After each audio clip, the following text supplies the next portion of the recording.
मीराबाई का जीवन परिचय। मीराबाई एक प्रसिद्ध संत और श्री कृष्ण की अनन्य प्रेमिका थी। इस पूरे संसार में श्री कृष्ण प्रेम का सबसे बड़ा स्वरूप है और उनके प्रेम स्वरूप की सबसे बड़ी साधक है मीराबाई।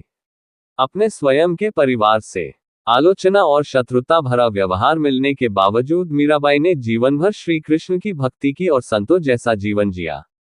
यही कारण है जब भी श्री कृष्ण प्रेम की बात आती है तो मीराबाई का नाम जरूर आता है। यह प्रेम ही तो है जिसने एक सामान्य स्त्री का नाम भगवान से जुड़ना। मीराबाई का जन्म 16वीं शताब्दी में जोधपुर राजस्थान के चौकड़ी नामक गांव में हुआ था। उनके पिता रतन सिंह एक छोटी राजपूत रियासत के शासक थे। मीराबाई जब मात्र 3 साल की थी तो एक साधु घूमते हुए उनके घर आए और उन्होंने उनके पिता को श्री कृष्ण की छोटी सी मूर्ति दी। रतन सिंह ने वो मूर्ति आशीर्वाद स्वरूप स्वीकार की, लेकिन उन्होंने मीराबाई को वो मूर्ति नहीं दी क्योंकि उनको लगता था कि ये मीराबाई को अच्छी नहीं लगेगी, लेकिन वो कृष्ण मूर्ति मीराबाई का मन मोह चुकी थी। उस दिन मीराबाई ने जब तक पिता से वो मूर्ति ना ले ली तब तक उन्होंने खाना नहीं खाया। श्री कृष्ण की उस मूर्ति से मीराबाई को इतना लगाव था कि वह हर समय उस मूर्ति अपने प्राणों की तरह अपने साथ रखती।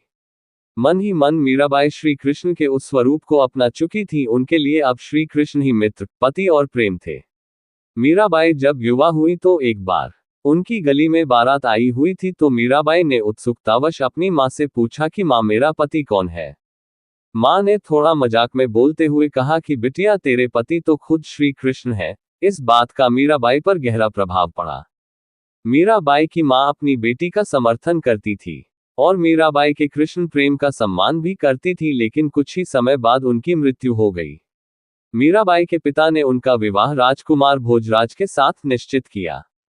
भोजराज चित्तौड़ के राजा राणा सांगा के पुत्र थे। विवाह के बाद मीराबाई रानी बनी, लेकिन उनको ये राजसी सुख सुविधा और वैभवशाली जीवन से कोई प्रेम नहीं था। उनके अंतर्मन में सिर्फ श्री कृष्ण का वास था। मीरा अपने पति राजा भोज का सम्मान करती थी और उनकी सभी आज्ञाओं का पालन करती थी, लेकिन शाम को वह अपना पूरा समय श्री कृष्ण की भक्ति को देती थी, कृष्ण भजन में लीन रहती थी। मीराबाई के परिवार को उनका भक्ति और भजन में लीन रहना अच्छा नहीं लगता था और वे उनका सख्त विरोध भी करते थे। संत मीराबाई की प्रसिद्धि अब आसपास के क्षेत्रों में भी फैल चुकी थी। मीराबाई अब अपना काफी समय साधु संगत में बिताया करती थी। उनकी नंद को ये बहुत बुरा लगा और उन्होंने मीराबाई पर कई लांछन भी लगाए और अपशब्द भी कहे, लेकिन मीरा का कृष्ण प्रेम पर कोई असर नहीं पड़ा। जब वह भक्ति करने बैठती तो सारी दुनिया से अलग हो जाती थी और उनका सारा ध्यान श्री कृष्ण के हृदय में होता था। मीराबाई की भक्ति और कृष्ण प्रेम की चर्चा पूरे उत्तर भारत में होने लगी थी।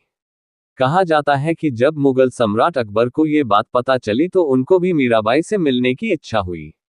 अकबर खुद मुस्लिम धर्म से ताल्लुक रखता था, लेकिन उसमें विभिन्न धर्मों के बारे में जानने की रुचि थी। लेकिन मीराबाई के परिवार और अकबर की आपस में दुश्मनी थी, इसलिए मीराबाई से मिलने की कोई संभावना नहीं थी।